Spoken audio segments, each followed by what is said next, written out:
जहानाबाद में बीवी और बच्चे को छोड़ अपने साथ काम करने वाले एक मजदूर के घर राजमिस्त्री का रहना भारी पड़ गया। उसकी पत्नी अपने बच्चे को लेकर आधमकी और बीच सड़क पर जमकर बवाल काटा। दो महिलाओं को आपस में उलझता देख आसपास के लोग जमा हो गए। शुरुआती दौर में तो लोगों को कुछ भी पता नहीं चला, लेकिन थोड़ी ही देर में लोग सच्चाई भांप गए।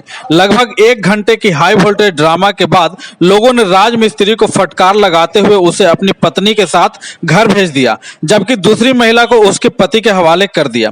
दरअसल सिरी बीघा का रहने वाला एक युवक राजमिस्त्री का काम करता है। वह शादीशुदा है और उसके बच्चे भी हैं। उसके साथ बेलागंज का एक युवक मजदूर काम करता था। वह मजदूर शहर के फिदा हुसैन रोड में किराए के मकान में अपनी पत्नी के साथ रहता था। साथ में काम करते करते राजमिस्त्री उसके घर आने जाने लगा। धीरे धीरे नजदीकियां बढ़ी और वह वहीं रहने लगा। राजमिस्त्री की पत्नी का आरोप है कि वह उसे छोड़कर यहीं रहने लगा।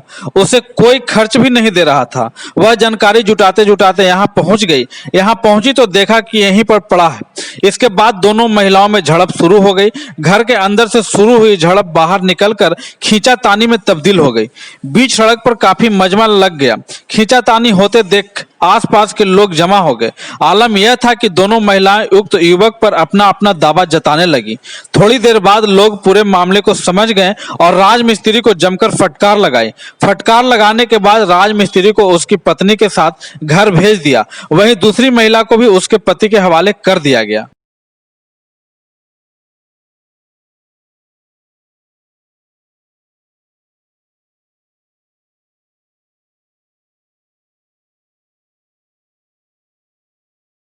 क्या वो मेरे बेटे को मैं डेरा ले ले हम कहीं काल के ले लो तो जानते हैं ये सुता था ये औरत का किसी इसका नहीं बोले भाई इसके हम बोले अपने परिवार के कोई नहीं लड़ लगा। तो क्या चाहते हैं आप? तो हम कहते कि हमको ना देखेगा कि उसको देखेगा। अच्छा तो ये क्या तो ये बोल रहा है कि नहीं हम ले जाएंगे। अरे आप लोग शांत रहो रे यार, न्यूज़ बनने दो ना। कल ही आया ना तो हम नहीं जान रहे थे, ठीक ना।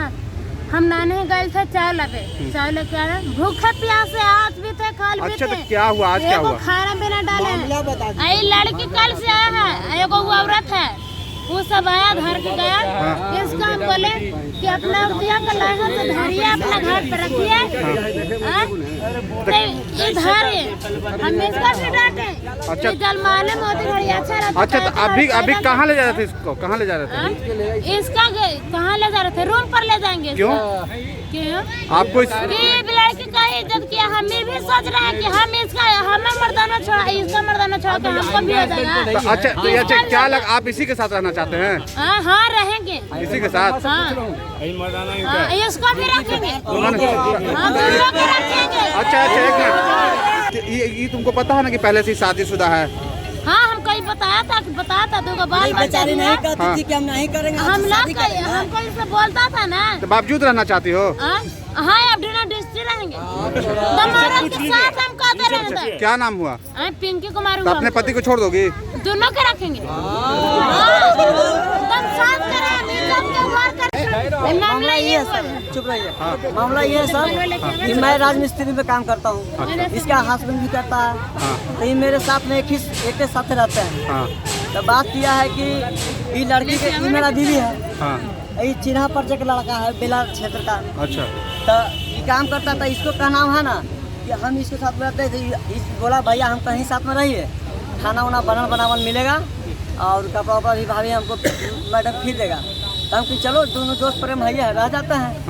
तो इसको क्या डाउट हो गया कि तुम उसके साथ में रह रही है तो तू ओकरे से फंस जाएगा, शादी कर लेगा।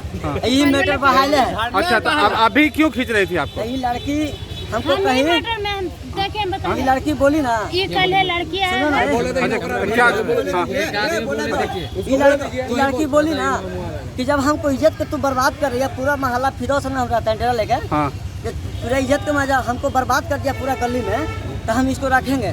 जब तू कहे इसे बर्बाद किया, अभी भी इसको हम बोलेंगे तो हमको रखेगा बेचारी, इसको खुद। अच्छा क्या नाम है तुम्हारा? हमको राकेश कुमार नाम है। कहाँ घर है? सिरी बीघा। अच्छा इसका क्या नाम है? इसका क्या नाम है आपको?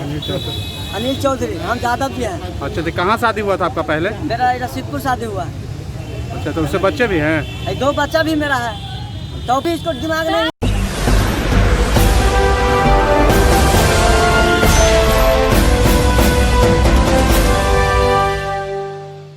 जहानाबाद व्यवहार न्यायालय के सभागार में आयोजित जागरूकता सह संवेदीकरण कार्यशाला का उद्घाटन करते हुए जिला जज आलोक कुमार पांडे ने कहा कि कानून के बेहतर क्रियान्वयन से ही पीड़िता को न्याय मिलेगा।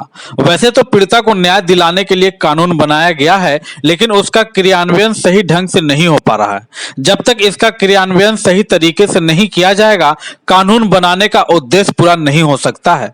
उन्होंने कहा कि कानून के बेहतर क्रियान्वयन के लिए आम लोगों एवं कानून से जुड़े संबंधित पदाधिकारियों में जागरूकता और संवेदीकरण लाने की जरूरत है। अगर लोगों को कानून की जानकारी होगी तो लोग इसका लाभ उठा पाएंगे।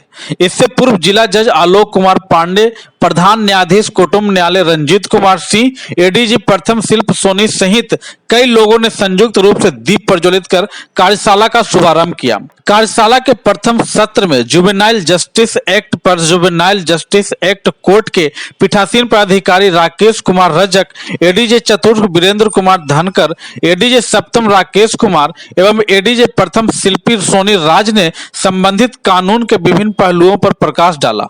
वहीं कार्यशाला के दूसरे सत्र में एडीजे 6 मनोज कुमार राय, मुख्य न्यायिक दंडाधिकारी अजय कुमार तथा जिला विधिक सेवा प्राधिकार के सचिव मुकेश कुमार मिश्रा पॉक्सो एक्ट के विभिन्न कानूनी पहलुओं की जानकारी दी।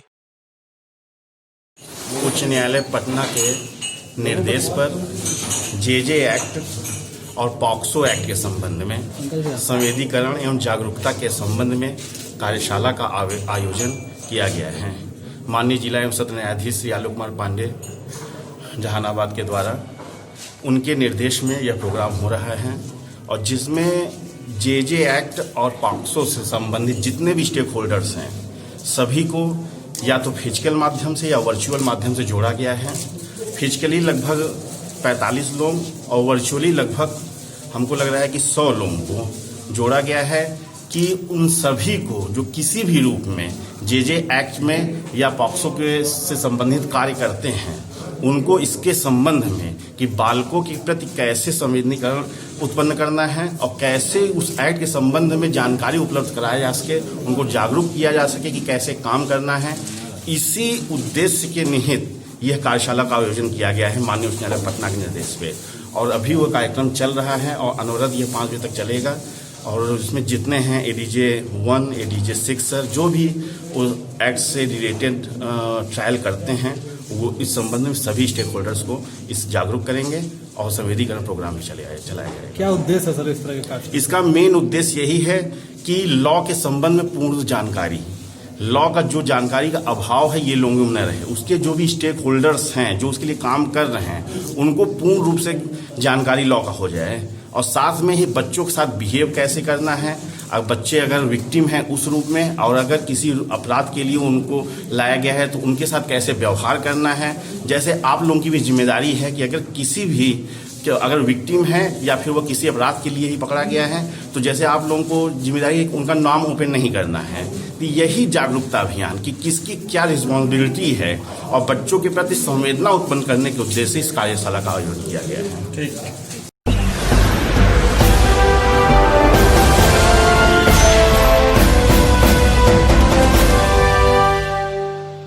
पूरे बिहार में तीनों चरण का मतदान संपन्न होने के बाद पूरे बिहार के जिला प्रशासन मतगणना की तैयारी में जुट गया है। इसी कड़ी में जहानाबाद में भी तैयारी जोर शोर से चल रही है। जहानाबाद के एसएस कॉलेज में बनाए गए मतगणना सेंटर की सुरक्षा व्यवस्था मानो ऐसी कि परिंदा भी पर न मारे। मतगणना को लेकर सारी प्रक्रिया धीरे धीरे पूरी कर ली गई है। इसी क्रम में मतगणना में लगे सभी कर्मचारी को मतगणना को लेकर मॉक ड्रिल कराया गया। इस अवसर पर अनुमंडल पदाधिकारी निखिल धनराज ने बताया कि मतगणना के लिए ARO, counting supervisor, counting assistant, micro observer को प्रशिक्षण दिया गया ताकि मतगणना को पूरी पारदर्शिता एवं निष्पक्ष तरीके से कराया जा सके। इस अवसर पर उन्होंने बताया कि प्रत्येक काउंटिंग हॉल में 7-7 टेबल बनाया गया है। साथ ही साथ लोगों को कोरोना को देखते हुए भी सख्त निर्देश दिया गया है। चुनाव आयोग के गाइडलाइन के तहत ही मतगणना का सारा कार्य किया जा रहा है। जिला पदाधिकारी महोदय के निर्देशानुसार और इलेक्शन कमीशन के गाइडलाइन के अनुसार हमको एक ड्रेस रन करना था। जो 10 तारीख को काउंटिंग होगा, जितने भी कर्मी उसमें लगेंगे, हमारे counting supervisor, counting assistant, micro observer और अन्य कर्मी जो इसमें रहेंगे, उनके लिए आज एक ट्रेनिंग का हमने एक आयोजन किया है। यही ट्रेनिंग के माध्यम से जो उनको 10 तारीख को काम करना है उसके बारे में हम उनको एक डेमो दिला रहे हैं। और यही डेमो हम एक डेमो साइट पे भी लोड करेंगे, जो हमको 10 तारीख में एक्चुअल पोल के दौरान इसको हमको पोलिंग रिजल्ट के दौरान हमको करना होता है। कितने कर्मी लगाए गए इसमें? लगभग हर टेबल पे हमारा एक माइक्रो ऑब्जर्वर है, एक हमारे काउंटिंग असिस्टेंट और काउंटिंग सुपरवाइजर है। उसके अलावा प्रत्येक हॉल में हमारे एक ARO है। ऐसे हमारे 2 हॉल हैं और ETPPS जो पोस्टल बैलेट आया है उसको गिनने के लिए हमने एक अलग मतदान एक हॉल बनाया है। टेबल कितने बनाए गए सर? टेबल है प्रत्येक हॉल में 7, तो ऐसे हमारे 2 हॉल में है 14 टेबल और ETPPS के लिए हमने 4 टेबल लगाए हैं 216 जहानाबाद। काउंटिंग के लिए लोगों को क्या दिशा निर्देश दिया जा रहा है सर, कर्मचारी लोगों को? काउंटिंग के लिए कर्मचारियों के लिए तो हमने पहले कोविड प्रोटोकॉल का अनुपालन करने के लिए सख्त निर्देश दिया गया है। सब लोग मास्क में आएंगे, अपना सैनिटाइजर वगैरह यूज़ करेंगे। सोशल डिस्टेंसिंग को ध्यान में रखते हुए काउंटिंग हॉल का भी हमने ऐसे ही डिज़ाइन बनाया है कि दूरी बने रहे, 2 गज की दूरी संभवतः जितना हम बना पाएंगे इसमें। उसके अलावा यहाँ पे हमने उनको फेस शील्ड देंगे, सैनिटाइजर देंगे प्रत्येक टेबल पे, ताकि वो कोविड से अपने आप को बचा पाए। उसके अलावा जो इलेक्शन कमीशन के दिशा निर्देश है उसके अनुसार जो काउंटिंग में करने वाले कार्य होते हैं इसके लिए उनको भली भांति हमने ट्रेनिंग दिया है और ये लोगों को क्या करना है वो जान चुके हैं।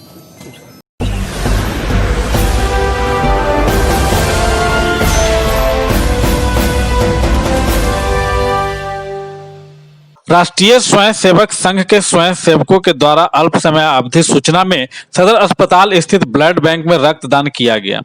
जिले के ब्लड बैंक में मात्र 2 यूनिट ब्लड शेष था, तो वहां के वरिष्ठ टेक्नीशियन रमेश जी के आग्रह पर आपात स्थिति में लोगों की सेवा के लिए जाने वाले राष्ट्रीय स्वयंसेवक संघ के स्वयंसेवकों द्वारा रक्तदान किया गया। इस अवसर पर रक्तम संस्था के संस्थापक प्रहलाद भारद्वाज के साथ टोटल 7 लोगों ने रक्तदान किया। वहीं किसी कारणवश 4 और अन्य लोग रक्तदान नहीं कर पाए। साथ ही साथ उन्होंने यह भी बताया कि खासकर जहानाबाद जिला के रहने वाले की रक्त की कमी के कारण कोई भी लोग अपना जान न गंवा सके। इस अवसर पर प्रहलाद भारद्वाज ने बताया कि किसी भी व्यक्ति को अगर इमरजेंसी में रक्त की अति आवश्यक हो तो हम लोगों को सूचना दिया जाए, रक्त की कमी पूरी की जाएगी। संघ के स्वयंसेवक के द्वारा आपात स्थिति में रक्तदान शिविर लगाया गया है। ब्लड बैंक प्रभारी के द्वारा सूचना मिला था और अल्प सूचना में कुछ लोग आए हैं, उनके द्वारा रक्तदान शिविर लगाया गया है।